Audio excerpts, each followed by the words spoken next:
Assalamu alaikum aziz ildeşler. Assalamu alaikum Aydın. Aleyküm selam kimine. Vatandaşlar selam. O aydı kimine.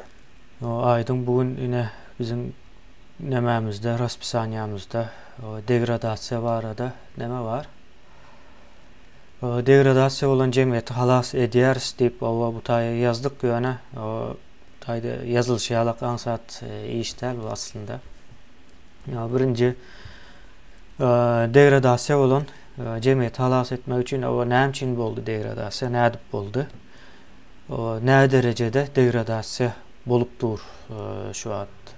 Şu sorulara cevap verip geçmeli. Ondan soň nädip halas edileceğini aýdyp bilerse, yani bir zatlar aýdyp bolar, yani iň bärkisi. Şoň ýaly bir neme var. Indi Türkmen cemiyetinin tutuşlayın, yani bir degradasiya bolanlygy görünüp dur da açık, yani bu yönekey o dayhandan tut muallimle çelle ya da yurdun daşında o bilim alýan böleğine çelle degradasiýanyň nemelerini görüp bolýar, alamatlaryny. Onun bilen o gürleşende, yani hakyky iş mesele barada gürleşende yüze çykýar bu şu degradasiýa bolanlygy.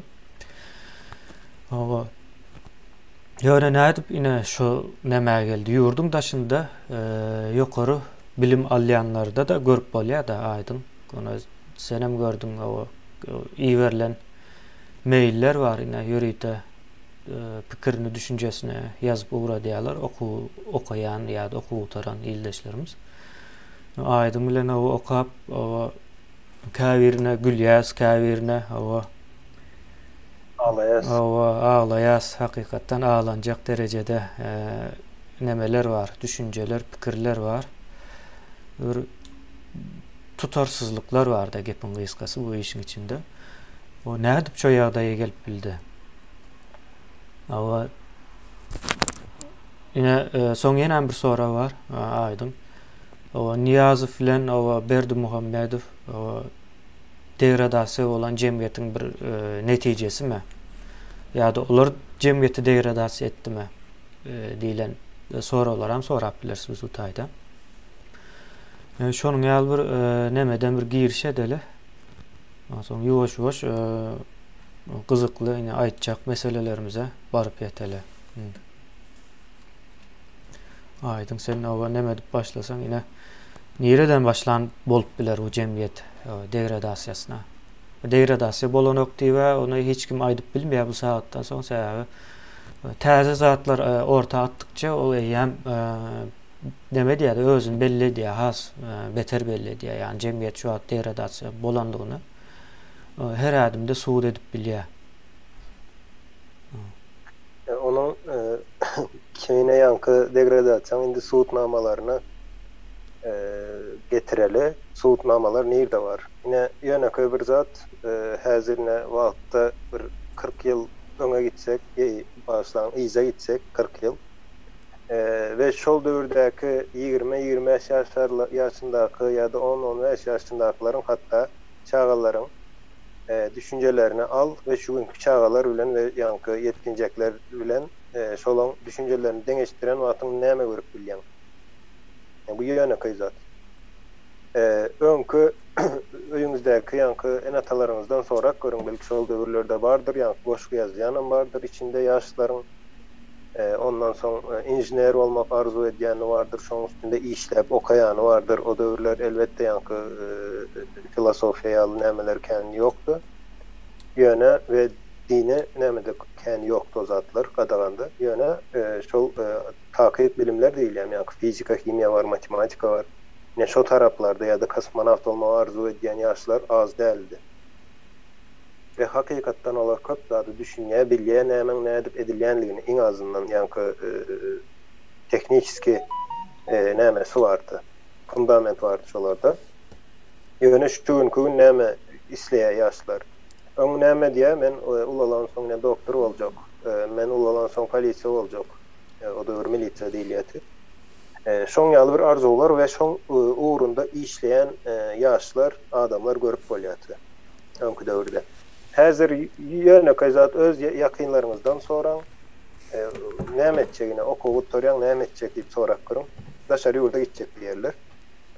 Elbetde ol daşary ýurda işlemene gitjekler bar, biram okajak diýerler. Näme okajak diýsen, universitet diýip aýdar. Yani üniversitede okap bolmaýar. Üniversitet başka bir zat. Okajak, hawa näme okajak? Yani biyologiýa okajakmy ýa-da başka şoňa meňzeş bir zat barmy? Tarih okajakmy? Şol zady hiç kim aýdyp bilmeýär şu gün.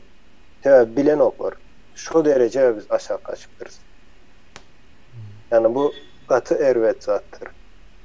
Hiçbir yerde yönök bir nämeler vardır. Bolýa Türkmenistan'da diktatura var. Bolýa yani hiç kim hiç gili pikirini aýdyp bilen ok yene şoň ýaly nämeler vardır. Ýöne owalarda bir problemalar vardır. Musury dökýän ýeriň. Şonu çözüp bilen oklar adamlar. Bu bir hakykatdyr. Çözüp bilemiz ok biz şonu musury. Ol diktatorun işi o, sen musurunu näle arassalaýanyň hakynda. Ýa-da olam gaýtym näme bolar, gowy bolar onda sen öz musurunu arassalap bilsen. Ýöne biz şonu arassalap bilemiz ok. Kanalizasiýamyz ýok. Tualetleriň ýagdaýyny görkezdik. Öň şoň ýalydymy? Ondan 40 ýyl ýa-da 25 ýyl öňe gidende şoň ýalydymy Türkmenistanyň içi? Ýok, oň ýaly gitgide beterleşik gidýär. Aslında tersine bolmaly şu zatlar. Has gowusundan gowusy gelmeli, ýöne tersine gidýändir. Degradasiýa manysam şolda beterleşmek. Evet. Degradasiýa manysam näme? Beterinden beteri bolmaly bir zadyň. Kemine ýene bir zat degradasiýaň sowutnamasy eger pulu baýlyk diýip hasaplayan olsaň jahilsiň diýmekdir. Onu men näme şoň ýaly pikir edýär diýip näme etmem, ol hakyky suwut edilen zat we köp ýerde görkezilen zat ol. Eger bir adamy pul bilen satyn alınıp bolýan bolsa, bizde bir adamy däl, islendik bir adam pul bilen satyn alyp bolýar. Islendik adamy. Onu görüp görürsün, şu gün günem görýär. Şonu ulanjagan bolýarlar, ýöne köpçülikde degradasiýa olan bir jemgyýeti ulanmak ansady iş däldir. Sebäbi birinciden aýdan zadyny ýanky düşündirip bolan ok, düşünen oklar, nämedigini bilen oklar. Ýöne kişini ulanmak gaty ansatdyr, kişileri ulanmak ansatdyr. Sebäbi pul meselesinde pula baýlyk diýip pikir edýärler. Pul berjek diýsen, islendik işiňi etdirip bolýar. Sebäbi izni pikir eden ok. Yani pul verip adam öldürdük bilýän bir ýerine. Ýöne adam öldüren o adam özü şu adam öldüren ýerinden uzakda bolmaly, bilmeli däl şonu adam öldürenligini bilmenen bilýär. Ýöne edip bolýar. Ine ýöne bir zat aýdyn. Adamlar öz öýüne, ýaşaýan ýerine bomba vurdurýarlar kemine. Ve pul verip vurdurýarlar. Pulny berýän bombany gelýär gurup gidýär ýanky biri usta. Tamam ýarly adam ölýär. Ol zat bir iki däl kän boldy Türkmenistanyň içinde. Boylar meselesi mi? O näme var? Öýü ısıtma üçin bir nämesi var. Sistema urýarlar. Boylara meňzeş bir sistem onda. Awa ine banýasyna, ýenesine gurdurýarlar. Ama gurdurulan zat şu zat var kimine. Davleniýany ölçep we davleniýa näme edilenden soň bir klapyn ýok. Şu taýda çykarýaly davleniýanyň artykmasyny çykararýaly klapyn ýok. Ýöne suwda da şu zat suwda däl islendik bir nämede, ýani atymyň bolan hemme zatda atym bardyr. Temperatura beren atyň islendik bir cisime şo näme atymlaryň arasy açylýandyr. Ýani atymyň güýji şo taýdan gelýär. Atım bombasam şoň netijesinde atım bombasy diýilýär. Ýani atymlaryň güýji var o taýda. Atymyň güýjüni saklap biljek güýç ýokdur. Hiçbir güýç saklap bilmeýär. Ol ýani gurulan atı demirin galyň bolsa saklaýar diýerler. Ýalňyş zat o gaýtym rezinaýalyk bir zat bolsa saklap bilýär onu. Sebäbi maýşgaklyk var. Ýöne sen demirde näçe galyň etseň bombaň güýji şonça güýçli bolýandyr. Aýdaly 100 litr suwu 10 gatly binaň aşagyna deň derejede suw döküp soňam şo suwu gyzdyrsaň bina birazjyk ýokary galýandyr. Şol 10 gat bolsun, 100 gat, 1000 gat bina bolsun şo ýokary galdyrýar. Şo atym aralary, temperatura täsir eden atymlaryň aralary istem açylmaly hereketleri tezlenýärdi. Şol bombany öýüne gurdurýarlar we pul berýärler. Indi sen şoňa näme diýip atlandyrjak? Özüm men şu aýtýan zatlarym 8-nji klass ýa-da 10-njy klass aralygynda fizika kitaplarında ýazylýar. bu zatlar yönekay zat. Yani biz şunu bilemiz yok. Vatandaşa bu aydılyan zatlar fikir etmem ullakan bir bilim ya bir öğrenmek gerektir deyip yok. O zatlar yönekay zatlar, in yönekay zatlar. Yani biz yaşı 40'ı 50'ne geçen adamlar, 30'u geçen adamlar ne üçündür şol bombanı öýünde gurdurýarlar we pulun berip taňry ýalkasyna aýtyp goýberýärler. O. Yani sonu näme? Soňuna aýdaýyn, men bu misaly näme üçin berýän? Soňuň senin ölümdür. Göne. Giňişleýän sereden wagtyň ölüm.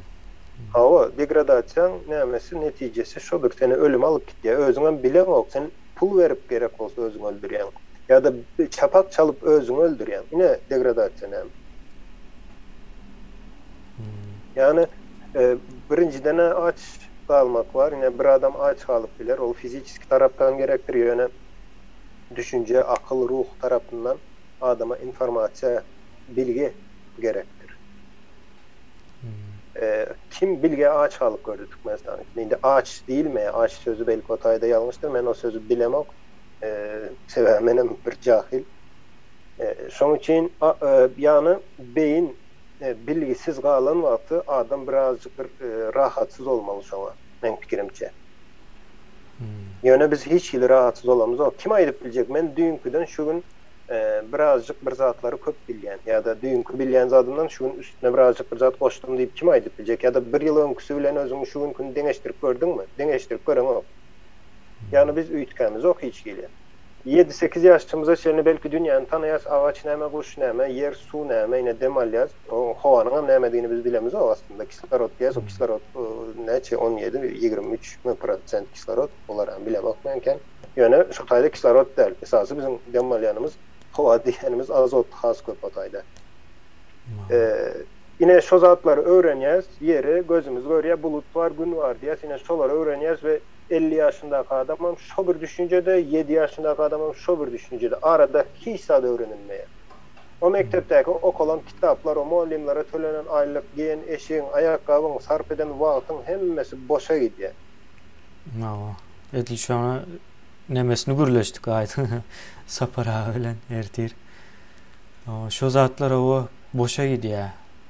Wagt o bilýän bizde doğulan günü belleýärler. Yine jubiley diye 40 yaşadı, 50 yaşadı, yeni doğulan günü bekleyen. Sen ulalmak için böyle karnını doyurup ulanlayan sonra hayvan mı ulalıyor? Karnını doyuyor, gülyalı, yatya, turya, suğun içe. Olam ulalıyor. Olam edil sizin yalı. Daşan bilye, suğan bilye, hayvanan bilyeğindir şu zatlara. Güneşen bilye, giyeceğini gündizi tapavutlandırıyor. Nemen yiyip nemen içmeldiğini bilye. Ve ne edip iyi içmeldiğini bilye. Yine yani kuşlar nerede ne edip iyi içmeli ol yırtıcı nemeler kuşlar ve yırtıcı hayvanlar vardır. Ne edip avlanmalı o zatlar olarım bilye. Edil bizim yalı. Bizim dine şu zatı bilyes. Yani şunun üstünü bilyes mi? Misal için üstü diýende näme bolup bilýär? Sen geljek. Yine onun üstüdür. Böyle yine men ýaşap görün, men çağalarma näme galar. Ya da şu günkü men ýaşaýşyma yine men awlanýan, toplap ýan, bir zat edip ogrlap ýan, tapal ýok. Men şol zady nädip has, komfortmy we has ýokary derejege getirip bilerin diýip pikir edilýärmi? Hiç hili pikir edilen ok. No, aýdyň indi men şu taýda bir meseleni täzeden gozajak we soň şu umumy bir näme sorajak da ildeşlerimize de, o saňa da saparaga da, o saparaga da soň çykyş eden de belki näme dip berer. Ýine birinji aýtjak zatym Niyazow gelen wagty 10 ýyllyk oku 9 ýyla düşürdi, 1 ýyldyk aşağı düşürdi. Ýa bunun netijesinde näme boldy? Dünýäniň hiç bir ýerinde 10 ýyl bolmasaň alan okdular Türkiýanyň daşynda. Türkiýe ýeneden şonu almany kabul etdi. Eğer şu Türkiýe alma kabul etjegini bilen bolsa belki 8 ýyla da düşürüp bilerdi. Yani Türkiýanyň hem almajak derejesine. Ýöne şonu diňe 1 ýyldyk düşürüp adamlaryň ýurduň daşyna çykyp gözüniň açylmanyň öňe alındy da. Ýene onu Niyazow etdi buna.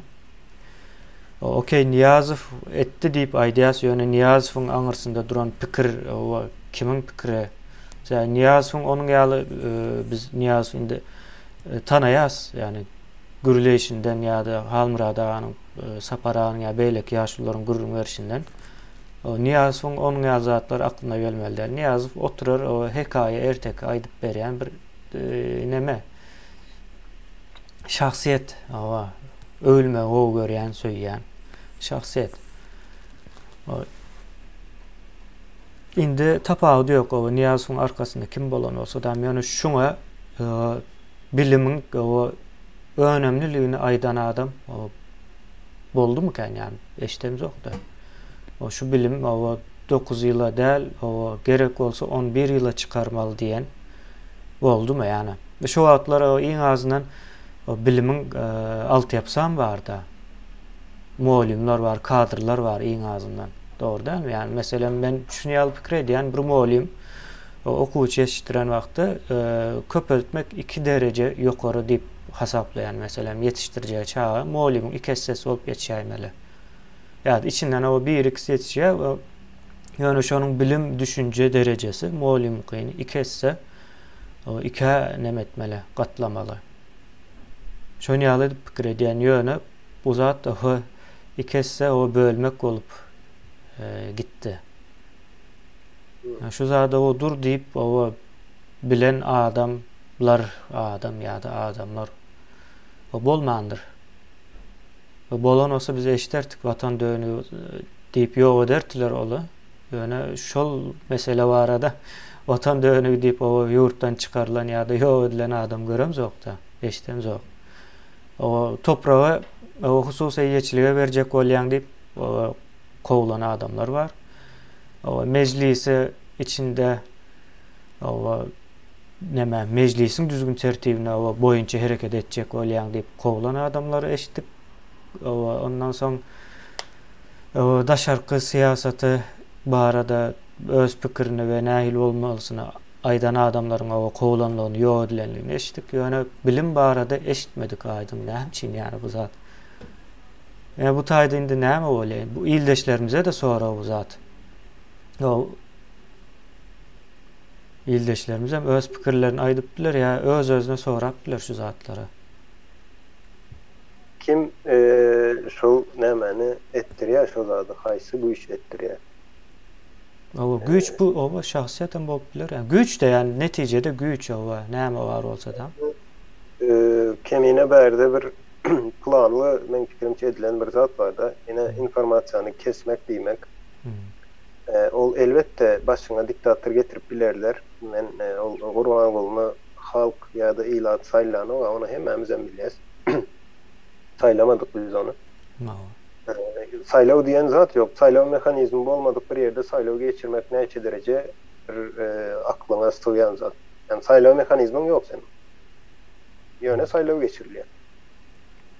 Bolan zatlar olur Türkmenistan'da.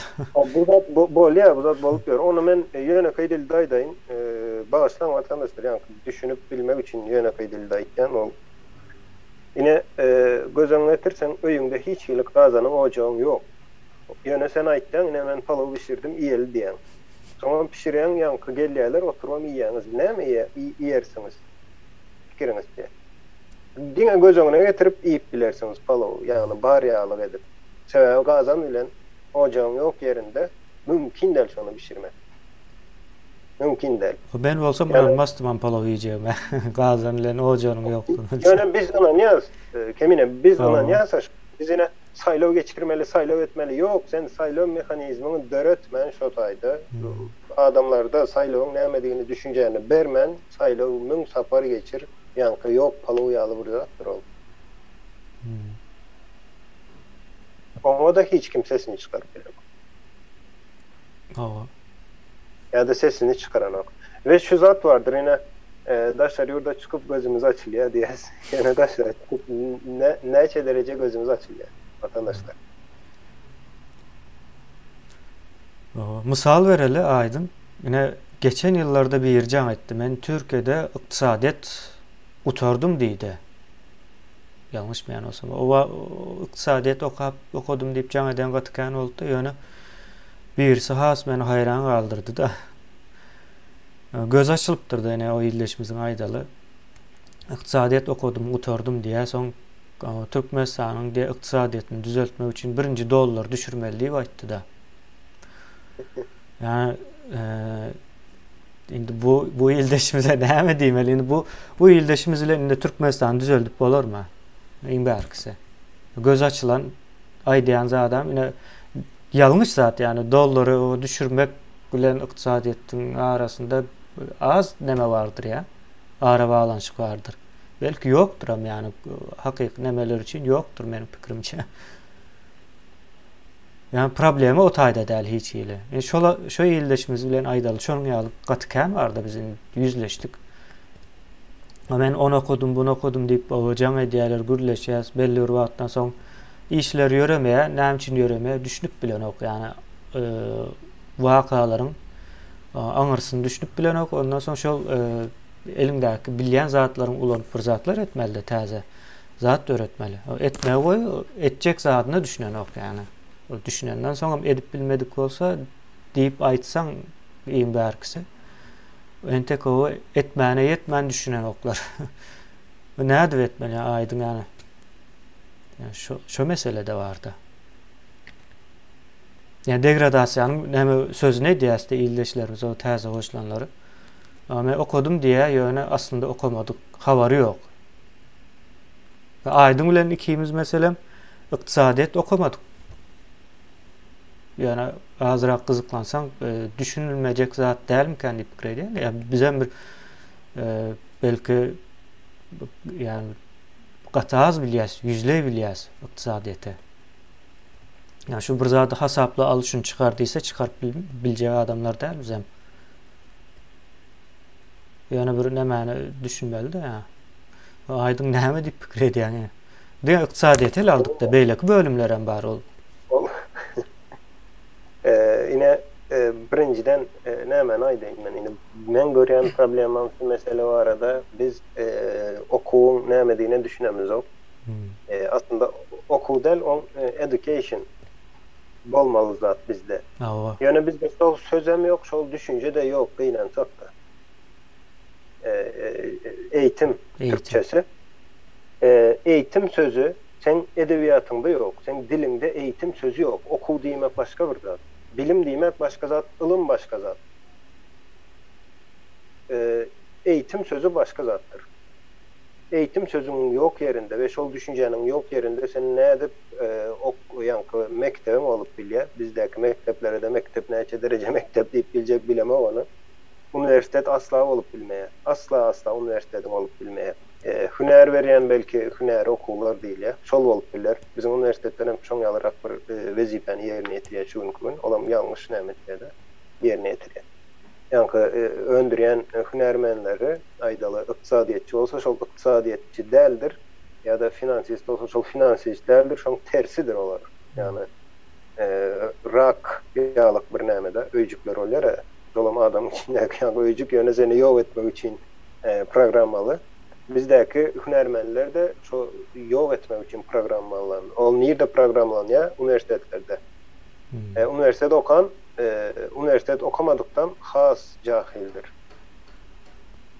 Beýlen çatda şoň ýaly sebäbi mektep okan adam, mektepde bilim alýan, biz näme öwrendik? Türkmenistan baý döwlet. Bolýar sen şoň gaz bilen neftini baýlyk diýip hasaplayan bolsaň, ýöne ondan baý döwletler bar. Diňe şu zatlar hasap göz öňünde tutjak bolsaň. Ýene su ýanky nämesi bardyr. Su baýlygy bardyr. Suwa baý. Çöl bolmagyna garamazdan suwa baý. Suwa baý diýip sözlem ine muallim aýtdy. Muny muallim aýtdy. Ine biz okuwçydan bir zat talap etmäne soramana hakkymyz hem ýok men pikirimçe. Sebäbi muallim Türkmenistan suwa baý bir döwlet. Türkmenistanyň 85%-ni çöl tutýar diýip aýtmak şu sözlemi iki ýere getirip bilermi? Yani suwa baý we çöl 85%. Mümkin däl şol sözlemi gurmak mümkin däl.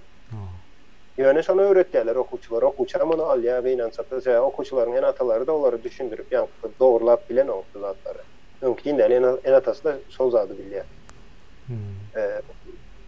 Ondan sonra muallima Türkmenistan'ın içinde ne okuwçylar has bolup düşünýändir muallimiň ýalňyşyny aýdyp görüňen näme etýär size? Men bir iki sapar aýdyp gördüm de ýalňyşyny. Muallimden birazcık köprek bilýän olsaň şol göni sana ikili koyup bilýär. Yok ediyor seni. Diktatör da. Diktatörler ya da. Ne diýem? Muallim aslında beğenmeli şoň ýaly okuwçysynyň bardygyna sebäp şoň awraýy. Kim sana öğretti diýende sen şol muallimiň adyny tutjak da familiýasyny aýtjak. Ine şundan öwrendim diýip biljekden. Muallimiň wezipesi hem şo. Ýöne bizdäki wezipe o däl. Bizdäki wezipe şo klasda iň akıllysy muallim bolmaly. Ýani çağa bilen ýarışýan muallimler. Men senden akıllı diýip şonu suud etjek bolýar. Wa. Yani bizim näme diýetine prezidente gaharyn gelen bolýar. Prezidente gahar edin hem için sebäp Türkmenistan içinde ýa-ni maşyn ýarışda da birinji bolýar, onda da birinji bolýar. Bizim hemmemiz hem şoň ýaly birinji bolmak isleýär. Ýöne prezidentde mümkinçilik bar. Mende mysal üçin mümkinçilik ýok. Şoň üçin men birinji bolup bilemok. Men hem prezident bolsam men hem birinji bolaryn hemme zatda. Sebäp bizim aklymız, ýa düşünjemiz, jahilet şo derejeye gelipdir. Degradasiýa şo derejeye gelipdir. Indi aydın yine şul cemiyet yine döret değil degradasiya oldu çıktı yani bunun içinden o Gurbanguly'dan gowy çıkıp biler mi? Gurbanguly'dan gowy. Ya men gelecek olyanını okudum şu vardı yine aslında azırak çatışýaram. Şunun ýalyk degradasiya olan o cemiyetin içinde yani degradasiya bolmak neticesi cahillik bolýar. O cahil bir cemiyetin içinden o bir adam çıkıp o halas edip biler mi bu millete? Yani gowy diktatör çıkıp halas edip biler mi? Yok. Mümkin değil. O yani şoňa garaşýardy cemiyet. Yani cahil boldukça şonuň ýalyk ýöneköy o sadalaşdyrylan neme bolýar? Arzular bolýar. O gurtuluşun nemesi bolýar kellesinde. Yani şo zatlar ýalňyş tarap. O netije bermeýär. O arzudan başga hiç adam bolmaýar. Hakykata geçmejek zatlardy. Ýani bu beýlek tarapy var. Ine okey bolýar diýeli. Ýöne Niýazow wagtynda jemgyýet häzirkisi ýalyk o degradasiýa bolmadyk ýani. Häzirkisi bilen deňeşdirende jahil däl. Iň azyndan o adamların nemesi vardı. O samimiyeti vardı diyelim. Birbirine karşı. O tayda nämçin oldu yine. O hem aslında sen cevabını verdin neme deyip o yürüyte edilen bolmalı deyip aýtdyň. Hakykatdan hem şol yürüyte bir zat var. Başlangıçta yürüyte başladı. Yani indi häzir buna yürüyteleştirip bir zat etmen gerek yok. Öz-özüni alıp barýar yani cemiyet. Yani ýok edip barýar öz-özüne. Yine şu mesele var da aydın. Bir giden neme var da biz izarlayasa yine tasa deyip bardy. Ona aýtdyk. Reklamasy neden ýalan bolýasa ýana doğru zady doğru aýtmaly da. Bu adamlar yine dinleýän hem öňem dinleýärdim men. Bu adamlaryň ýöne aýdýan diýen zatlar doğru we netije ýok. Yani bu jemgyýete peýdasy ýok. Bular kim üçin edýär bu zatlary? Bir yerde bir zat o tutan yer var mı? Indi o bolýar diýel, olar indi köne öňkirek nemede soň indi täze bir zat bardy. Ýol belent diýip ildeşlerine barlap görürsüňiz. Hakykatdan hem o gyzyklanyň YouTube'da Ýol belent diýip bir kanal var. Şo taýda her türlü nemeden çykýar. Men izarlaýan olary köp wagtdan bäri.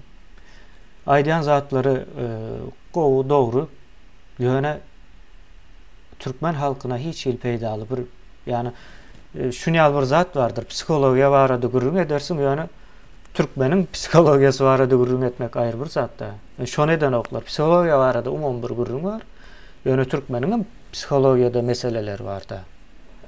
Ya da aydalı doktorlar çıktı bir gece. Türkmenistan'da koronavirüs var da.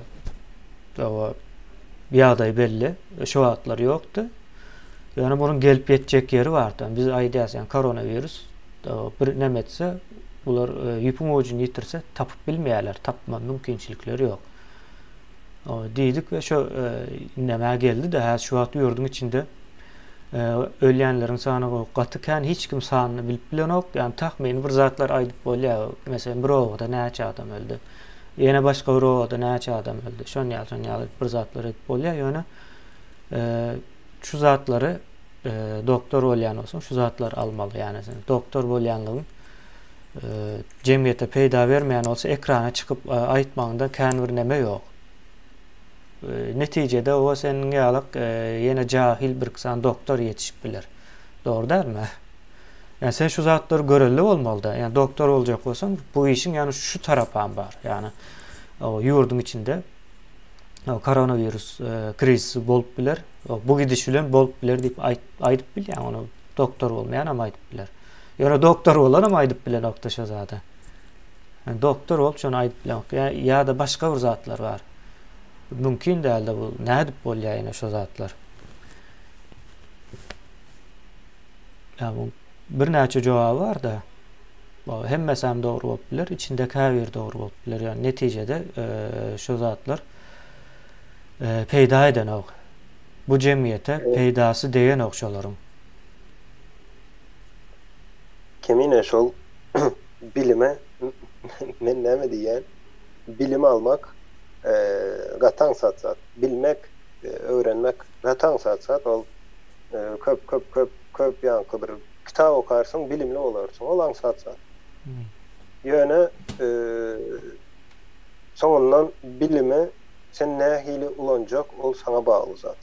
Yine o tayda yankı degradasiya öz meyvelerini örköz başlıyor. Cahilin, yankı cehaledin içinden çıkan biri şonu özünün cahilliğine düşünmese, bilmese, görüp bilmese ayna sereden o atı yankı özünü görüp bilmeyen biri ona ne işte bilimi ne mesi bolsun tapalı yok ol hiç saat döndürüp bilmeyen.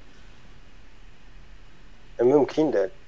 İşte yine yankı neme geliyor yani okuvçular okuğa gidiyor okuya bilim alyan bilimini ulanyan bir yerde. Bir yerde ulanyalar mı bilimi? Hiç yerde ulanan o.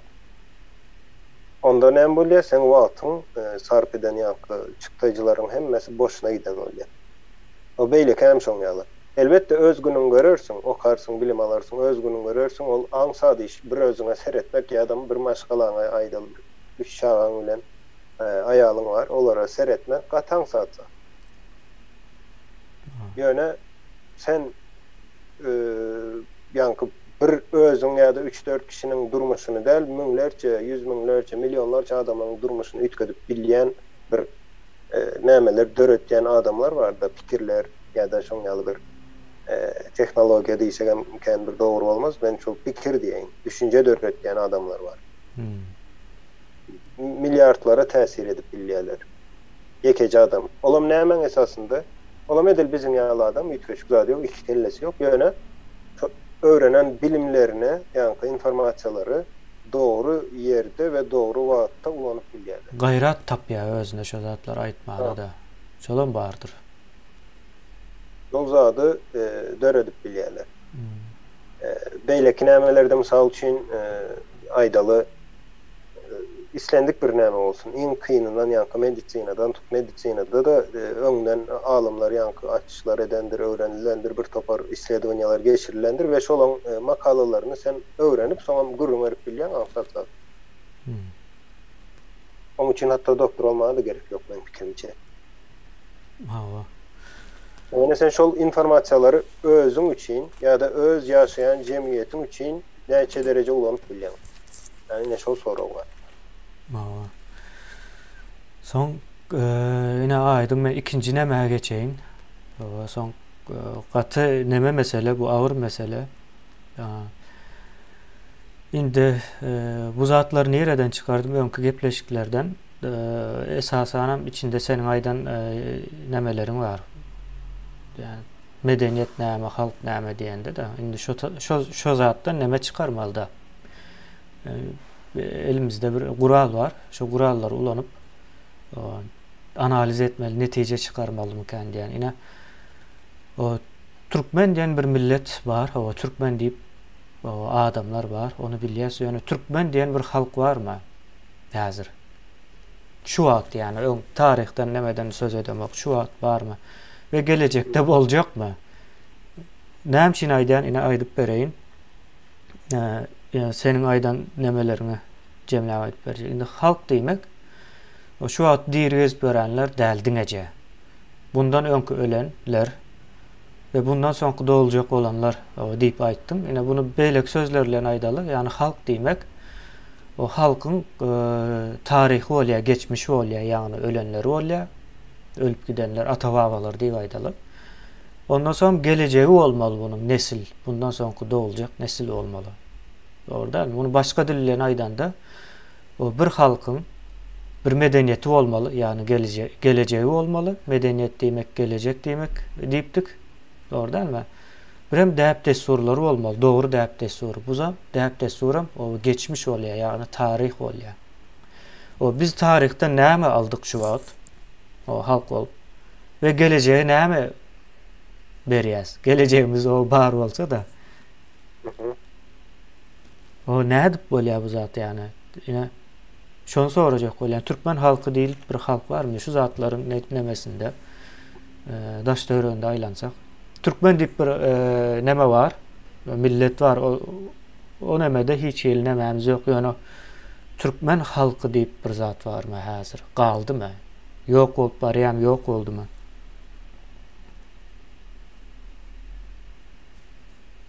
Aydın. Bana sonra verýän. O sana da sonra bu ýyldaşlarymyza da, Halmyra da dinleýändir, Sapara da. Kemin endi yankı Türkmen milleti. Aslında ben millet sözüne kendi düşünemem. Şoň üçin hem onu kendi ulan yanam däldirin millet sözüne. Ha, islesem näme edip bereýin? Millet o Arapçadan gelýär, aslında ulus sözünün nemesi. Yani bir dili ulan ýanlar diýmek aslında, bir gan nemesine de girmeýär. Yani nemede millet diýmek köplenç o şol bir nemäniň içinde, kulturanyň içinde doğulan dili bir şol ýaly bir zat bolmaly. Millet sözünün nämesine düşünýän men. Yani näme düşündirýär millet, näme anladýandyny men bilýändan ýöne. Millet häzirki ýagdaýynda dili ulan ýan dili ulan ýanmy ya da haýsam bolsa bir ideologiýaň aşaňyndaky bolup bilýärmi? Ya da haýsam bolsa bir territoriýaň içindäki, sen aýtýanyň tarihdaky, başlangyçdaky millet düşünjesi ulus gelýär. Ol ýöne şu günde hem döwletler döredi, imperiýalar ýykyldy gitdi, ýöne millet sözü galdy diýeli. Üýtgemedi hiçkili. Ýöne şoň netijesinde häzir bugün biz millet diýemizde men kimi göz öňünde tutjamy bilmeýänligim üçin kendi bir düşünmeýän diýende ol sözü şu günde bilemok millet sözüni. Ýöne ýanky halk meselesinde elbetde kemine ine medeniyeti ýykan soň şo ýerde halk bolup bilýän däldir. Eger bir medeniyet ýykylsa, medeniyet vatandaşlar däpde Suriýa kultur diýen söz däldir. Öňkü saparan şu medeniyeti düşündirende kultur diýip aýtdyňyzda, kultur däl ol medeniyet diýmek. Ve men medeniyetiň hem elbetde bir näçe nämesi var. Men onu medeniyeti düşündiren wagtdan näme hakynda aýdandyryn. Esasan hem şol ykdysady medeniyet näme diýen aýdandyr. Ona aşan çizandyryn diýildi. Hakyky sözlerde finansak da esasan hem türkmen dilinde kendi edebiyat okumanlığımız için käbir sözleri biz hem garaşdyryp bilýäs we halkyň arasynda da her kim dürli düşünýär ýa sözlere. Halk sözüni mysal üçin halk ayağa kaldı, halk yene oldu, halkı vatandaşlar, ol halkı görmek için sen köçeye çıkıp görüp bilmeyen, azından bir 1000 yıllık tarih hem analiz etmeli, son bir zat deyip bilirsin, halk hakkında, näme diýenligi hakkında. Ayağa kalan yerimiz yok. Halkın ayağa kalan yeri, Türkmen halkının ayağa kalan yeri yankı. Sonku nämesi Cüneyt Hanımka diýen. Hava Cüneyt Han, ondan. Sonda bir yıkıldı diýeli, ondan son kalmak niyetem yok. Men fikrimçe şu taýda da iýem näme gitti mi diýen bizim medeniyetimiz aşağıda paltar oldu mu diýip pikir edýän. Ol başka hili näme etmeli däl sözleri iň esasana vatandaşlar ýanky degradasiýaň ýene bir nämesini aýdaýyn kemine biz ine adam kiçi çağan alıp görün entek dil bilmedik ya da sözlerin manasyny bilmedik çağa bilen siz bir iş edip bilýäňizmi? Yani iş edip bilýäňizmi? Edip bilmeýän sebäbi düşünüşüp bilmeýän işlemek diýmek, bilelikde işlemek diýmek. Sen bir zat ses çykarýan, aňyrdaky şol sesi sen düşünjeň ol aslında o sözler seslidir, ýani ses berýän. Aňyrdaky şol sen alma diýen wagtyň onun kellesinde alma canlanmaly. Ýöne biz alma diýäs, garşydakyň kellesinde aýdaly bir horoz canlanýar. Şoň ýaly vatandaşlar gynansak da indi dili öwrenmän, dili bilmän, dilin ayakta tutulmağı için, dilin gücü näme? Şahirler, yazıcılar.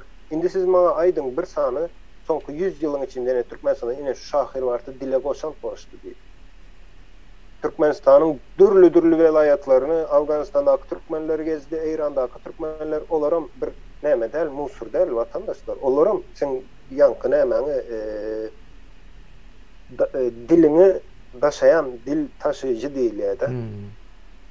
Yine şolaram sen Türkmen dilini baylığı olur. Kim şu tarafları gezip şolar bilen bir yankı yaşayışını, däpdesini öğrenip dilinden yankı bir poema yazdı, goşku yazdı. Hiç saat yok. O zatlar dilin ösmek için ve dilin yankı sözlerin dürlü manada ulanmamazlığı için. Şu gün halk diye ona aýdýan adamın nämediğini bilen ok. Eşitýän adamın başka bir zat pikir edýär. Döwlet diýilýär, düýünden başka zat. Hökümetde işleýär, hökümetde iş yok diýerler. Hökümet iş yerim, edarım, kerhanam, o näl bolýar o hökümet. O näl bolýar hökümetde iş yok. Ya da hökümet işinde işleýän diýme. Yani Kur'an sözleminizi söyleyip görüyorsunuz mu? Näl diýin? Ýatlanan o manysına düşünmeýäňiz ýöne ýatlanan sözleri atışıp Indi kemine göz öňüne getir. Eger sen gürleşip bilmeýän bolsaň, nädip bilelikde iş edip biljek? Ya da nädip bir iş edip biljek? Gürleşip bilen o ýöntem. Aýdym, o şu taýda näme deýin seni edil şu ýere değişle bir gowur komentariýa bar da. Yine bile işleşip bilen o düşünüp bilmesen diye. Yine Ece Narbaýewa diýip bir ildeşimiz ýazýar. Bizim tarihimiz barmy? Bir wagtlar bolupdyr. Tarihimiz Türkmen milleti bar ýöne Türkmen halky ýok. Halk dağıdı, halk ağzı ver däl gorkak diýär. Indi ağzı ver däl meselesine geljek bolýanda. Yine aýdyan ýerem şo taýy. Sen ağzı verlik diýmek hiç bir millet aslında ağzı ver däldir. Yani bu ağzı verlik sözü bilmedim. Bizde var, bir milletlerde var ýöne men gün wataryň nemelerinde kän şoňa dengelemek. Ýöne ağzı verlik däl o zat bile işleşip bilmek. Sen bile işleşip bilmeýän bolsaň, düşünüp bilmeýän bolsaň ýa-da aýdysýaly. Ondan soň o işleri ýöremeýär. Soň işleri ýöremese de görýär, ay ağzı ver däl ağzı ýer bolmaly diýersen. İşe düşünmesen, karşı tarafam işe düşünmese, o iş edip bilmeseňiz bilelikde, o yine şo yerden gelýär, yani bir kopukluk var arada bir. Ya aýdyň o sözüňden böldüm, yani edil komentary, yani okap durdum senin aýdýan zadyň näme geldi. Yine bir sözün nämesini aýtdyň, ağzı verlik diýen söz. Men bir zat aýdaýyn, ağzı verlik ýaly erwet bir söz ýokdur. Sögünçden hem erwettir, ağzı verlik diýmek. Ağzın sözüň özü aýtdy, ağzı ver. Hem men ağzı ver bolmaly. Kommunist bolmaly diýärmi? Kommunist olmalı. Kommunizmin bir nämesi şol ağzı verlik diýmek. Şo taýda bardy, birleşiň diýip ol kommunist nemeler birleşiň aýdygan bilemek ýöne känden gelýärdi. Slogany var ya komünizm. Hemme halklar dogandyr, ýene bir zatdyr, ýene bir zat. Birleşiň diýip ýüzleme. Ağzı verlik öýrenjek bolsaňyz ben bir zat aýdaýyn. Einstein diýip bir näme var, akylly adam özem. Hakykatdan hem akylly adam. Ağzı verliň näme ağzı verlik diýen sözü ulanmankaňyz, şol adamyň durmuşyny ýani durmuşyny, pikirlerini tanan näle adam bolupdyr, nämeler edipdir. Şonda belki düşünüp başlarsyňyz ağzı verliň näme diýeni. Ağzı verlik men näme etdiňimi, nädip ağzı ver bolup bilýär adamlar. Kaçanda bir-birine garşy bolan wagtda ağzı ver bolup bilýärler. Aýdym. Isaac Newton vardı. Fizikada men onu näme diýip aýdyn? Fizika dünýäsinde, bilim dünýäsinde edil peýgamber ýaly hasaplanýan bir adam. Şoňa näme diýär? Einstein çykýar, bir ýaşajyk oglan, Newton ýalňyşlypsyň sen diýär. Ýalňyş diýinden hemme zadyň ýalňyş diýär. Şonu aýdyp bilýär.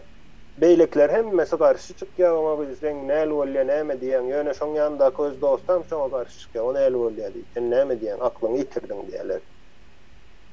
Ýöne soň bilelikde şolar, ýanky beýlek adamlar var, Einstein'e garşy çykan adamlar. Einstein'den soraýar, näme üçin, nädip bolýar?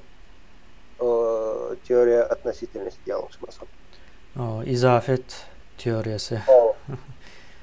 Şonda hemmesi bir-birine garşy adamlar öz pikirini orta atıp, pikirlerini ýanky bilelikde işläp, ýenedip, soňundan suud edýärler. Einstein dogry aýtdy, Newton ýalňyşypdyr. Ne söz adam ağzı ver, karşılık yapma karşılıklı bilelikte iş edilýär. Onda Neme de aydın aydan zadında şunyal bir ağzı dürlülük o doğru bolýar sebäbi näme var bu taýda dürlü pikirler gerek, hökbany gerek. Ýöne şo dürlü pikirlere hemme kim düşünüp bilmeli. Şol bir zat bolsa, hemme ağzı bir bolsa aýdaly, hemme o ağa ak diýär diýip aýdaly ýa-da gara ak diýip aýdýar diýeli. Kommunizmde hemme ağzı birti. O ağa gara diýdiler, gara ak diýdiler de bir ağızdan ýalňyş zady dogry diýip hasaplap geldiler. Şo netijesinde de gysga wagtda ýykyldy gitdi. Indi şol köp bolan bolsa-da, dürlü bolan bolsa-da, biri bolmasa biri dogry nemäni çözüp bilerdi şo problemany. Ine kapitalizmde nähili aýdym. Her türlü pikir öz baştakdyr hemme adam, hemme pikirini aýdyp, şu özünü suud edip kabul ettirip bilse, şonuň işi ýöreýär-de. Neme diýilýär oňa? İkna etmek, o türkmençe sözü ýok, şu ikna sözü nemede. Şonu edip bilseň işiň ýöreýär. Ýöne ağzın birlik sistemasında, yani komünizm sistemaları ýalyk sistemada. O sen başka bir zat aýtsaň seni ýok edýärler. Yani şu zat dogrymy yani? Näme var? Kemine şu sözüň manysyny birazjyk men üstünde dursam başlaň watandaşlar kirleň zagyrdyr. Ine biz işleýäs ekranyň arkasında kemine bir zat diýär, sapara bir zat diýär, halmyrada men bir zat diýär, beýleki bir zat diýär. Bizim hiç kaçan ağzımız bir bolmady. Şoň üçin ine şu güneçelini bilelikde hemmemiz yani her kim öz pikiri, öz nämesi bolanlygy üçin biz şu pikirleriň garyşygy, pikirleriň sintezi diýile. Şu sinteziň netijesinde geldik şu günlere. Bolmasa biz bir eýe mysal üçin diňe men aýdanym edilen olsa, ertir biri gün kemin aýdyplar, aýdy men pikirimem hiç adam diňlenen ok. Biz diňe bir ağızdan näme etýäs, bir ağzı bir biz näme gerek men berdi diýip çykyp gidipler.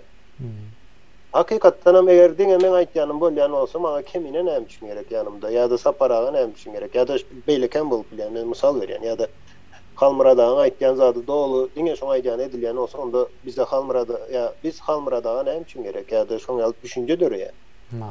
Onda özü aýtsyn, özü etsin diýilýän näme bolýar. Ýöne şoň üçin biz ene ekranyň arkasynda da gurrun edilen wagty ýanky öz tertip düzgünlerimiz var. Onuň käbir ýanky köpçülüklerin ýygnaklara ekrana berilýär arada. Şo tertip düzgünleri bozman, ýöne her kimiň dürlü pikiri vardır ve şol zat bolmalydyr. Ne şol zat bizi ayakta tutýan bir zat we öňe gitmemize kömek edýän bir zat. Biz ağzı bir bolup onu baştan bilýärdik ve başta da şo zat bardy. Men şoň üçin şol halmyra da bilen sapara bilen başta tanışan wagtlarynda da ine şol zat meni has höweslendirýär we has güýçlendirýän zat meni şol zat iş eden wagtym. Men bir zat diýen wagtym hökman şoň garşylygyny men isleýän şonu. Ýok, ýalňyş diýip biljek adam bolmaly hökman suratda. Hemme zady bilýän diýmek, ol eýem ýanky jahillik diýmek, jahil adam elemiň sirrini çözendir. İstendik sonra ver jogap berer. İstendik sonra jogap berip bilýär. Özem dogry jogap berýär-de, özüçe. Ýani goşadyrnyň içinde dogry diýen. Dogry jogap berip bilýär. Ýani şo bolmamak üçin men hemişe dogry, ýani ýalňyşmak gowuz atmak üçin. Şondan bir aýtjan bolsa men şoň bilen işlerim. Bu iş dünýäsi hem şoň ýaly. Ananyň men iş dünýäsiniň içinde şu günde işlep ýörüm we şo taýda da dürlü pikirler var we şoň netijesinde işlep bilýän, gazanyp bilýän, baýap bilýän.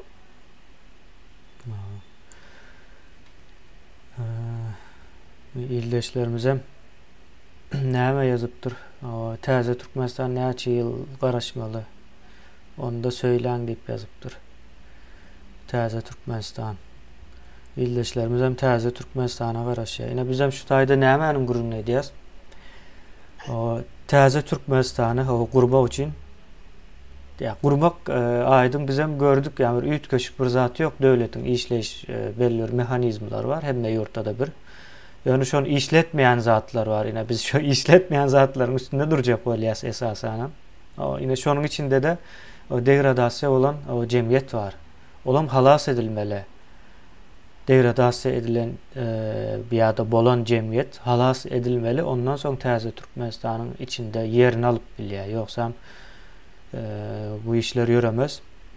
Täze Türkmenistan'a ine sizin elinize berseler, bizem şoňa değişli häzir çelliğinem. Ýok edip bilers. Biz bilemiz o bizim içimizdäki potensiýallary dogry dälmi? Täze Türkmenistan'a garşy. Ýok edip bilers. Ine neme däl, döwlet gurulan zat, yani dünýäde ine 200 häzirki wagtda 200 sanak misal bar. Taryhy hemme zady goşsaňyz müňlerçe döwletin gurulup ýykylşy bar. Tarih kitaplar bunu ýazýar. Esasy zat bu taýda o näme zat o şo döwletin gowy işlemegine päsgel berýär. Şo zatlaryň üstünde durýas biz nemede. Ýoksa köp bir nemelerini gurduk, pudaklaryna aňsat däl biz aýdyň bilen oturup bir neme etsek, gözleýi işini geçirsek, aňyrdan bärden onuň bilen bunuň bilen gürleşsek, soň nämenin nädip ediljegini hem görüp bilýärsiz. Yani diňe bizde ele hemme kim onu görüp biler. Yani şo zady nädip ayakta tutmaly. Şo zady nireden o zeper yetip biler. Ziyan yetip biler. Şo zatlaryň pikirini etmeli. O Täze Türkmenistan o gurulýarmyş, o al çemedanyň gidele diýilen zat ýok. O mümkin hem däl. Hemme kim o düşünäýmeli Täze Türkmenistanyň o guruljagyny düşünmeli birinciden o gurulandan soň içinde nädip ýaşajagyňyzy. Yani o taýda mesela iň bärkisi aýdyň bilen bir kezek salgyt meselesinde o salgyt barada gurrun edilende kommentariýalar köp ýazylýardy, görýärdik. Şo barada. O salgyt o tölemek diýmek o Täze Türkmenistanyň müdimligi diýmekdir. O salgyt tölemeseňiz o Täze Türkmenistan bolmaýa, o sizi soň gorajak bir gurama da ýok, hiç adam ýok. Ondan soň halk bolmakdan çykyp o Türkmen bolarsyňyz, yani başga bir neme bolmar. Türkmen bolsaňyz hem o bir nesil, iki nesilden soň ýitip gidýär bu millet. Şonuň ýaly neme bar? Bir sana neme var diýen komentariýa ýalňyşmasam korrupsiýa barada ýazypsyňyz arkadaşlar. Men onu tap bilemok şu wagtda. Şu taýda barmy ta? Hawa. Korrupsiýa meselesi, men korrupsiýa hakynda bir zat aýdym. Dünýäniň ýerinde bolsa bolsun tapaw ýok. Korrupsiýany döretýän näme? Yani korrupsiýany döretýän zatlar birinciden bilimsizlik, ikinciden hem yankı devlet mekanizmi döretýär korrupsiýany. Onu adamlar döreden ok ya da adamlar eden ok, on ýaly düşünje, ýalňyş düşünje, gaty ýalňyş düşünje. Edilýär hawa. İşe giren adam Türkmenistanda aýdal bir ýere işe giren wagtda şol adam eýýäm şol korrupsiýa ýa-da para almak diýen olam korrupsiýanyň görnüşi şonu etmek üçin işe girýär. Yani işe girme maksady şol. Şimdi şol maksat bilen işe giren adam onu özü boyuna alsın almasın ya da bilsin bilmesin tapaw ýok. Şo maksat bilen bir adam işe girse başka iş edip bilmeýär, maksadı belli.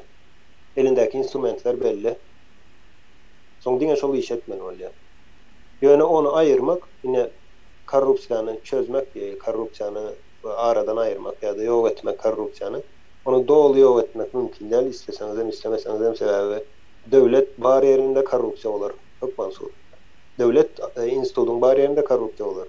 Şu günem dünýäniň ýagdaýyny belli zat. Ertir belki döwletler ýok bolup gider, başga bir sistema gelen ýagdaýynda korrupsiýa şonda 100% ýitip biler. Ýöne azaltmak üçin şu günkü Türkmenistanda aýdalyk korrupsiýanyň nämesi 90 diýeli, 100 baldan 90 diýeli. Şonu bir 5'e getirmek üçin ýa-da şo derece azaldyp bolýar, göze görünmejek ýa-da ziyan vermejek şekilde azaldyp bolýar. Ona etmek gatan sat bir zatdır. Yani o problema değil. Haysi devlette eğer korrupsiya var bizde ne çözüp bilemiz o problema diyen solar yalan zat özleri hem şunu isteye diyeyim. Adamlar isteye o başta oturan isteyene o prezident isteyene onu adamlar isteye halk isteye. Şoň üçin var şu taýda korrupsiya. Onu çözmegem gatan sat korrupsiýany. Yine adamlar da olayan olsa 2 milyon adam Türkiye'ye geldi. Ne için hiç kaysın $1000 öyle işe giremem Türkiye'de. Aylığınız hem ki. Yani $500 için aylı aylığınız. Ne için şu $500 için $1000 verip gireniz. Yoksa gaytayım aylığınız azalsa işten çıkıp yani. Başka iş gözleyip ona gir yani. Yani şol adamı, şol bir adam Türkmenistan'a girip Türkmenistan'a koyan günün nämetde iş tapmalı diyende hiç kim bilen barıp iş soran yok. Birinci pulunu cemleye, sonra bir iş görüşmesine gidiyor. Şol bir adam. Yani Türkmenistan'da alyan aylığa az işleyen sağ adam ken. Yani şonda da şol pulu beriye, ol hasaplak görse, yani matematika bilyen adam hasapla $5.000 örüp işe girdin. Sen aylığın şu ayda $150. Neçe yıl işlemeli onun için? $150'ın yiyeceğin var, yolun var, giyeceğin var. Şol iş için sen çıktıcın. Her bir işçinin çıktıcısı vardır. Vatandaşlar şonu yattan çıkarmayın. Siz iş için yöneke bir zat aydalı yolu avtobusa minip pul veriyorsunuz şona. Şonam iş için etdiğiniz. Alyan işiniz üstünüzdeki. Şolam iş için etdiğiniz.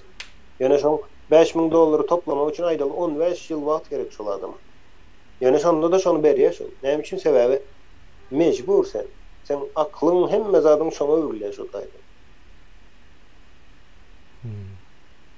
Yine o beýleki nämeler korrupsiýany çözüp bir aýyň işi. Bir aýyň işi. Yani onu korrupsiýany gözöççülük bilen çözüp bolmaýar, kontrol aparatlary bilen çözüp bolmaýar korrupsiýany. Ýok, mümkin der. Ol ýalňyş zat. Az korrupsiýany çözüp diýip bir sany korrupsiýa karşı bir gurama döredersin. Yani şu taýda näme bolar? Korrupsiýa köpeler. Sebebi ýene bir sany gurama var korrupsiýa. Sistema goşulan bir gurama var. Näçe köpeldikçe korrupsiýa etmäne de mümkinçilik artýar. Son onun üstünden hem prokuraturanı koy, onun üstünden hem yankı ondan olarak bir aydalı konstitüsyon suudun bir derine önemesi bir mekanizm koy, onun üstünden yine bir mekanizm koy. Çoğun hemmesi ne böyle korrupsiyanı köpeltkendir. Kontrol mekanizmiyle çözüp olmaya mümkün değil. Yani onun öz usulü var, çözülüş olan katansattır. Yani edilen böyle hem yankı ilat için peyda alacak, hem geleceğin için hem peyda alacak. Korrupsiya yattan çıkarman, ol elbette sen için oğudur yönne yankı halk diyese biz halk için katı ervet zattır. Sözün manısı amşan yalı yok etmek, ehli umumu yok etmek demek. Manısı şol gönü sözün. Korrupsiyanın içine näme giriyor? Yankı paraxorluk giriyor, qarındaş parazlık giriyor, ondan sonra nepotizm ne bolyan olsa. Şo var millet parazlık amşan içinde. Ne şu zatlar korrupsiýa nämeler görnüşlerde bir näçe 7-8 sany görnüş var. Men o hemmesini bilemok. Yani en köp ýaýranlaryny bilýän diýin. Maşinistler da şoň içinde birini aldap bir zat edýän bolsam. Türkmenistan'da o zat eýem näme bolupdyr da. Atasporu diýerler bular. Şu zat olup birini aldap pulunu almak. Näme? Şonu etmesen o näme adam hasap edilmeýär ýalakrak bir näme bar. Üstünden gülýärler. Korrupsiýa garşmasaň üstünden gülýärler. Şo derejäge gelipdir. Yani degradasiýanyň nämeler ulara ýene de suutnamalar göz bilen görülýän taraplary. Degradasiýada kemine hem mezat tersine bolýandyr. Degradasiýada bilimli bir adam basyş edilýändir. Aslında tersine olmalı. Bilimsiz adama basyş edilmeli. Näme üçin bilen okuyup. Yani degradasiýada bilimli adama basyş edilýändir. Aydalı degradasiýada elde hakyky akıl taýdan ösen bir jemgyýet bolsa, korrupsiýa eden adamy ýigrenýärler. Bizde korrupsiýa eden adamy töre geçirýärler, başynda göterýärler.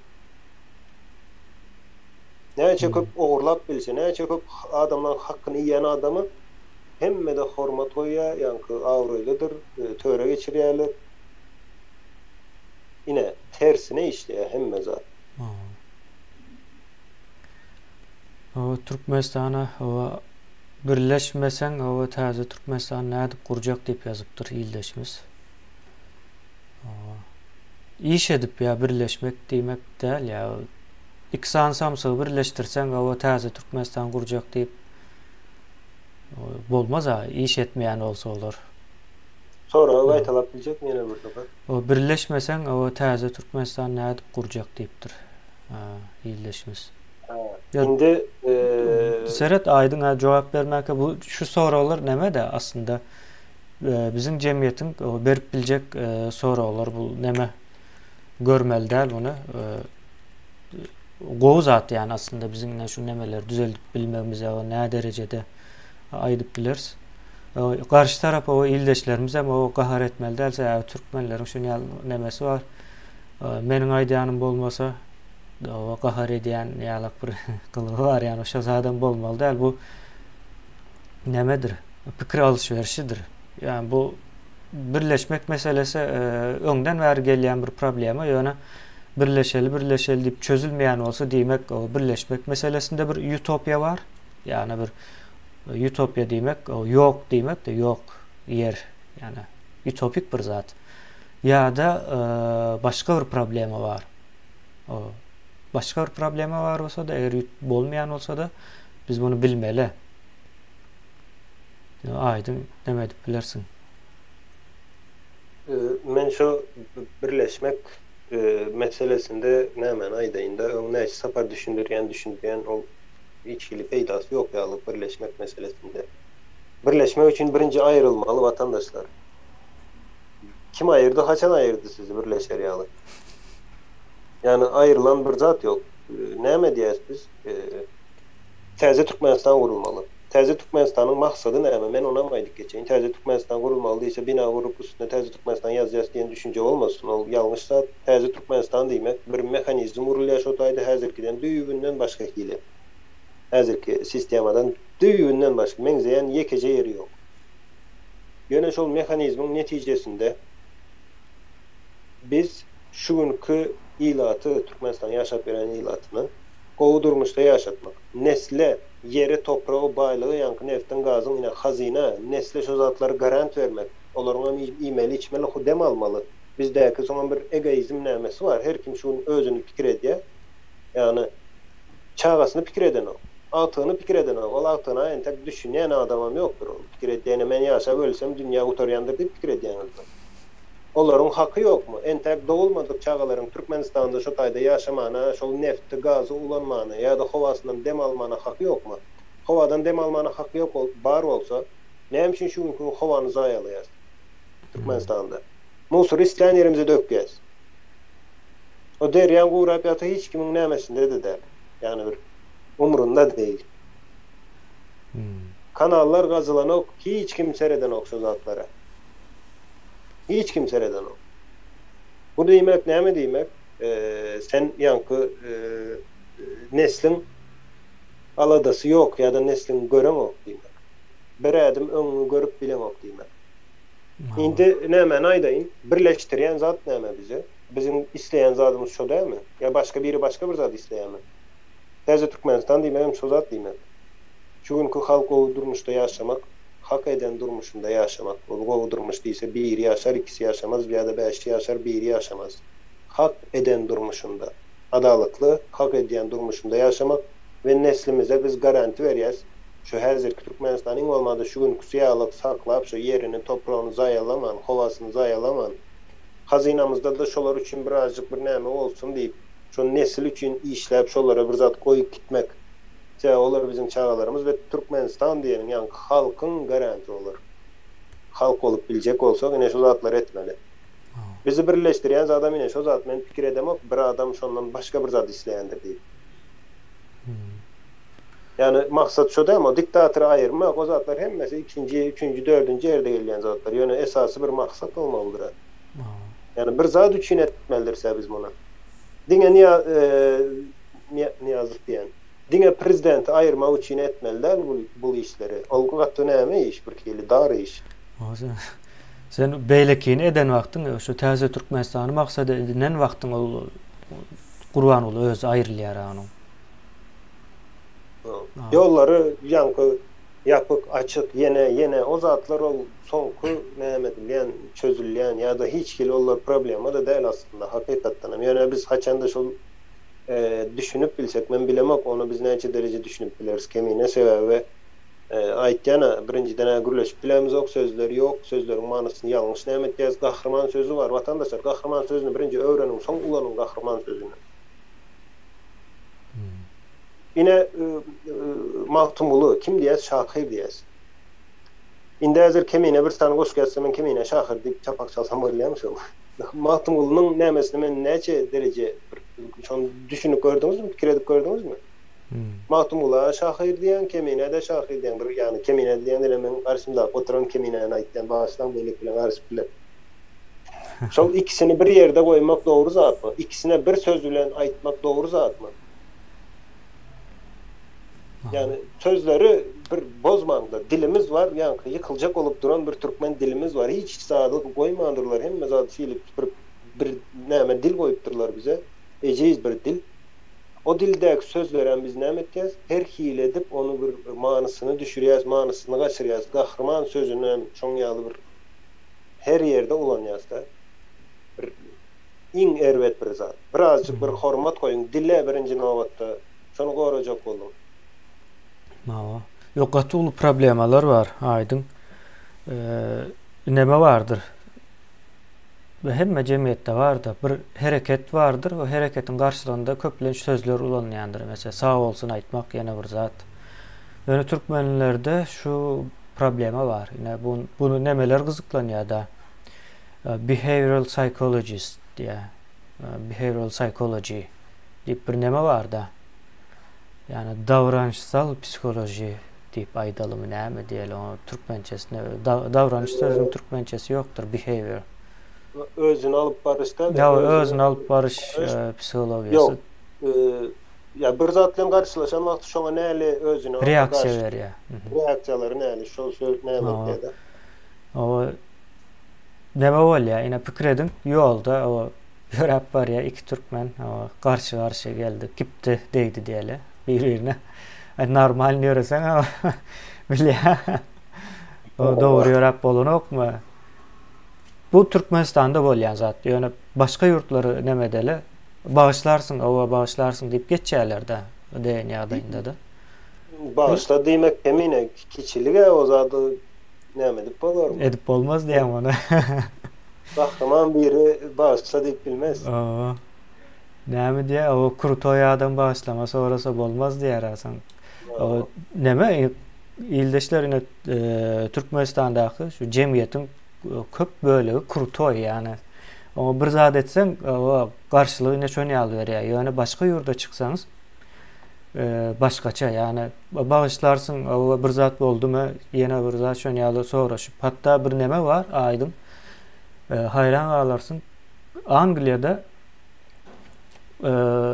iki maşin karşı-karşıya gelýär. Aýlam da şonu ýaly näme? Aýlamda.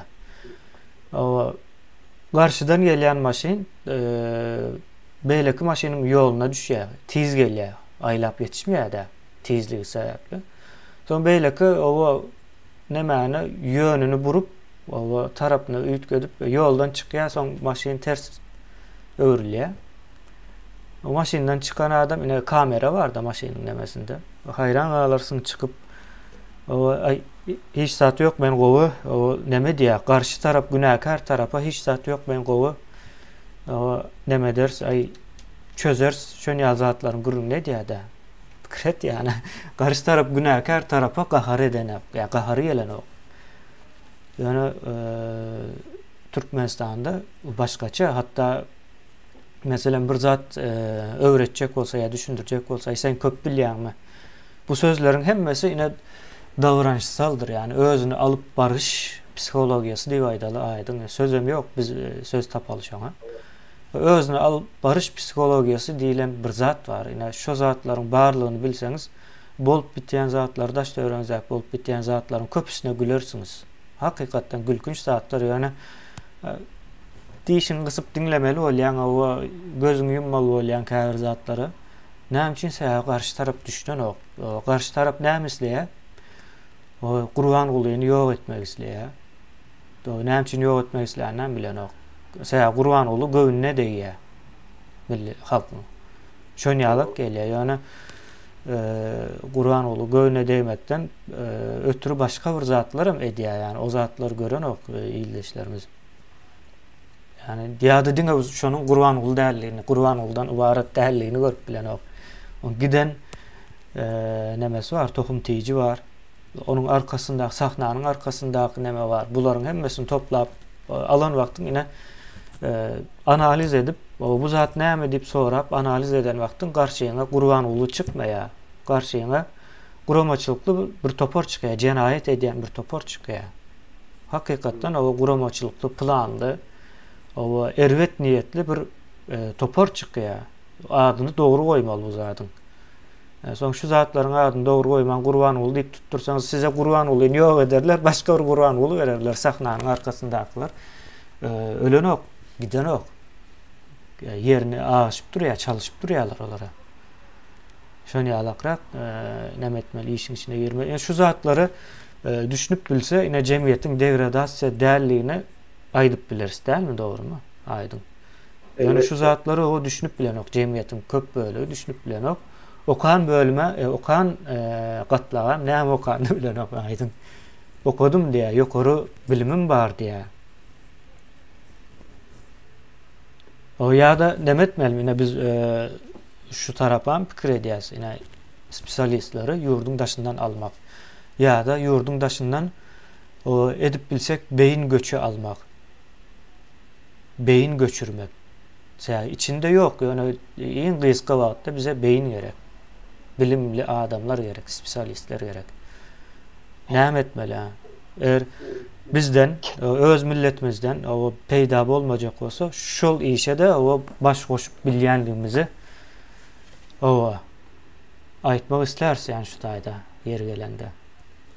Kemininde bu yine degradasiya yankı diýdiň de bu adamlar ne edip yankı düşünüp bilmeli diýdim şu zat dogrymy? Görüp bilmeli bolýan zatlary. Görmek bilen men pikirimçe yeterli dälmi diýen sebäbi görenden soňam şoňa garşy bir edip bolýar-da. Kemine. Garşy bir zat edip bolýar. Häzir ne edip etmeli? Ýene soralar çykýar. Aýtsaň bize metgäs diýär. Ine men ýöne bir zat aýdym. Sen muallimyň etmeli işi bardyr. Bilimi yankı nesle aktarmak, yankı bilimli, sowatly, ılımlı diýen ýaşlary ýetişdirmek. Bu bir muallimyň etmeli işidir. Indi sen gidip şol işi edip bilmeýän bolsaň, aýlyk bersiler, näme bersiler, sen şo taýyp gitme. Sen muallimmi? Muallim bolup galjak bol. Ýöne kaýzat, biz o kemine yankı jeneratör topar aýtdan bolýar, ýöne sistemanyň içinde sistemanyň 95% ilatdan oluşýar. Yani ilat emele getirýär sistemanyň. O tarap näme aýtmaly biz aslında o şonu. Jeneratör topar 5%. Men diýjek bolýan zadym şol Türkmenistanda şu gün diktatura sistemany ine ýollar ýapyp açlyp ýene koronavirus tertip düzgün bozuk hemme zat korrupsiýa diýerse ine şonu emele getirýän ingredientler 5% jeneratör topar 95% ilat, yani biz emele getirýäs şonu. Indi siz pikir etdiňiz haýsyny düzeltseň ýa-da haýsyny çalyşsaň şu sistema gowlaşar diýip pikir edýän. 95% mi ýa-da 5% mi? 5% çalsanyň bilen beýlik 95% onu ýene özüne meňzet. Ya o jaýyň çıkar ya. Soň ýaly etmeli bolýar. Alajymyz. O başda näme gelýärse degradasiýa bolan o jemgyýetiň içinden Gurbanoğlu'dan ütgeçi adam çykyp bilermi? Ya. Ulum ine aýdyň aýdýanam illeşler gaty ýerinde de o siz bolsaňyz o problemanyň ine iki bölüm o problemany 5% o bir tarap bolsun 98%dan beýlek tarapda bolsun o şu ikisi birleşýär o diktaturany döredýär. Yani diktatura demek o diktatörden ibaret demek değildir yani karşısında o diktatörün o nemesini gücünü diýelik gücü goşadırnaň içinde diktatörün gücü bolmaýandyr. Şonu o bar diýip bar hökmünde görüp kabul eden bir jemgyýet bardyr. Şu ikisi bilen bilelikde bolup bilýändir bu zatlar. O belli bir ýere çelli o gazanlar gaýnaman başlasa o adam ýykylýar. Ya o ýer aýry mesele ýöne o aýdyň demesi sonra da o men aýdyn 98% o ütgetmeli, o 5% onun içine garçyp o özü ütkep gider. Yine bir zat aýdym. Näme pikir edýär bu arada?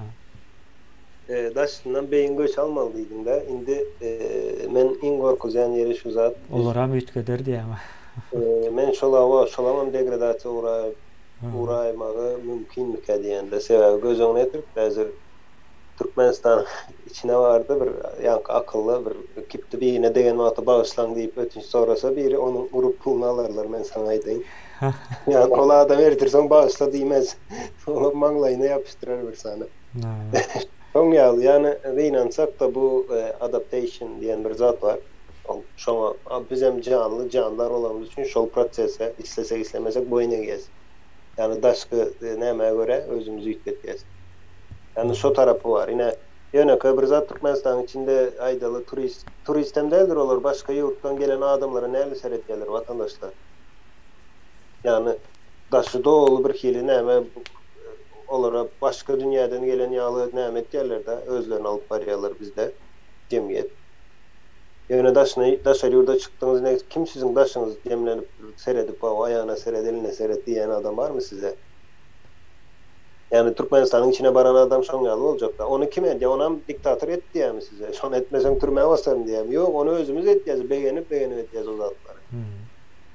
Ýa-ni näme-de ýene bir üstünden geçeýin, Türkmenistan üçin näme edip bilerin, şu zatlary düzeltmek üçin näme edip bilerin, hemme zat aslında kemine ilatın ýa-da şol jemgyýetin elinde. Hemme zat şolaň elinde. O yer gelende aýdaýyn aýdyň. Yani ilatyň elinde diýip aýtdy. Yani din demesine bağlarlar. O Huda halasa bolar. Huda düzeltmek islese düzeldir diyen bir nemeler var da. Yani bu dinde hiçbir yerinde yoktur. Men onu aýdyp bereyim. Kur'an-ı Kerim başdaki ayetlerinde geçen olmalı da. O bir cemiyet o düzelmek istemedikçe biz düzeltmek isteyede. Bulam dindarlara gelsin yani bu demede. Yani dindar deyip aýtmaýyn men onu. O dini ulanyp özüni köşeşdirýänlere gelsin. Din sömürýärler de. O bir ýanky aýdyň aýşýan bir ilat özü bozuk bolsa o kim düzeltsin onu diýen soraw gelýärdi aýdyň. Şoňa getirjek bolýan. O aýdy beren. Şoň diýanky näme etmeli diýilen zat, näme üçin men ilatyň elinde diýen kimine ine şu zat bardyr. Birazcık pikirlenip bilýän adam. Ýanky doktor bolsa saglyga seretmeli sen. Sen para almaly diýen näme ýok. Sen doktor dälsin onda sen. Kim bolsa da seretmeli sen şoňa pullu bolsun bolmasyn tapawdy ýoksa sen doktor bolan üçin. Yani sen ol bir adyň var aýna doktor. Şol işi ýerine ýetirmeli. Polisiýa şotaýda polisiýaň işini ýerine ýetirmeli. Hökmany suratda ýerine ýetirmeli. Ol diktator sana buýrugyny ýerine ýetirmeli diýen bir zat ýok polisiýa. Ya da kanuny bozýan bir zat buyruk berýän bolsa sen onu ýerine ýetirmeli diýilýän ýerem ýok. Yani sen şol işini etmeli. İşini edýän adam barmy Türkmenistanda? Ol ýurdun düzelmegi üçin adamlar işini etmeli. İşini edýän adam barmy? Ýekeci adam görkezin Türkmenistanda ine şulardan işini edýär diýip. Eger sen işini edip bilmeýän bolsaň, şol işe gitme. Näme işin var seň? Mektepde ine çağalar bilim almak üçin uğratýaňyz. Ýöne çağaňyz bilim alan ok barlak görüň iň bolmanda en atalara ýüzlenýän. Çağaňyz bilim alýan alan ok barlak görüň. Çağany bir ýöne kiçik bir egzamin edin. Egzaminden soň bir aýdan soň täze bir egzamin edin. Şol ikisiniň tapawdy ýok bolsa çağaňyzy okuwa uğratmaň. Ine şonda düzelip gitýär bu zatlar öz-özünden. Ýöne biz näme etýäs? Höwes bilen çağany uğratýas, näme üçin atestat kagaz gerek-de, soňra diplom diýip bir kagaz gerek. Şol kagaz nan çörek beren o sizde. Akıl berýär ona. Akıl bilim bermeýän bolsa şol üniversitede 10 san diplom beren bilen peýdasy ýok. 2 diplomum bar diýenler var da, 2 diplomum bar. Awa bar, näme peýdasy var sana 2 diplomum bolan? Näme peýdasy boldy diýeli hatda. Bu okuwa gidende hiç kime bilim üçin giden o. Bizde näme diýip professorundan tut beýlik. Semmesem okatýan ýaly nämesi var. Howa berýärler, okatýan diýip pikir edýärler. Okuçam öwrenýän diýip pikir edýär. Başga hiç zat. Ýöne okatýanym ýok, öwrenýänim ýok. O işleýän bolýarlar. Beýleklere aýlyk beren bolýarlar. Ola işleýän bolýar, ýani arada hiç zat ýok. Ýok hiç. Yine şoň netijesinde de erbet ýaşaýar. Yani bu zatlar sen kanuny bozan ama men işlejek däl diýip bilýän hakyň var sen. Men şol işi işlejek däl, aýlyk gerek däl. Eger sen şoň ýaly polisiýa bolup ondan bäri solýan bolsaň, beýlek adamlar polisiýa däl ýöne günni görüp berýär bir zat edip. Bir zat edip günni görýär şolar. Sen diýmek şonça da ýokmu? Gidip şo ýalan iş edip pul alyp ýmeýlim sen. Aydın şu taýda ýuwaş gutaralım kendi yani gowy yerlere değdik. Ne ildeşlerimize öz pikirlerini, düşüncelerini yazsın ya. Mesela biz çıkış edip aýdýas bir näme ýok. Konstruktiv bir pikir aýdan ildeşlerimiz ýok yani. mesela bizim aydan zatlarımız o ya 100% doğru olmalı ya da 100% yanlış olmalı, arası yok. Şön ýaly bir zat çykýar, ýani aýdýas o dogry hökmünde kabul edilýär diýip pikir edýäs, ýani dogry bolman biler. Onu hemmämiz bilelikde pikirlenip göreli. O däl bolsa o dogrusy näme?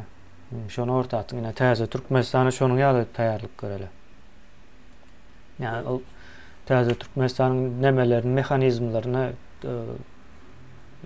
sistemasyny hemme zadyny gurmak aňsady şonu biz edip görsen näçe wagtdan bäri gutar berjek näme geldik. Ýani ine jemgyýet meselesi var, ine degradasiýa bolan jemgyýet meselesi.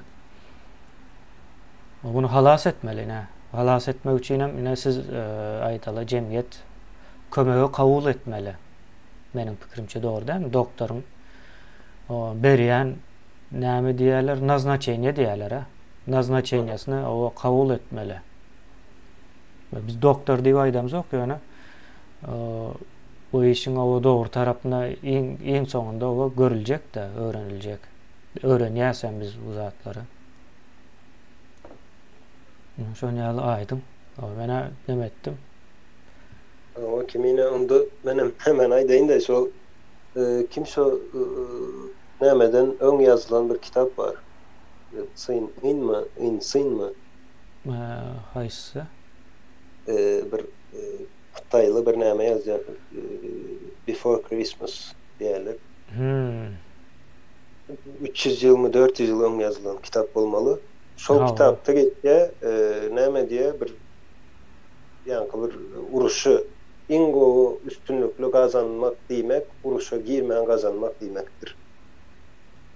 Yani uruşa hiç girmeýän ýöne kazanýan.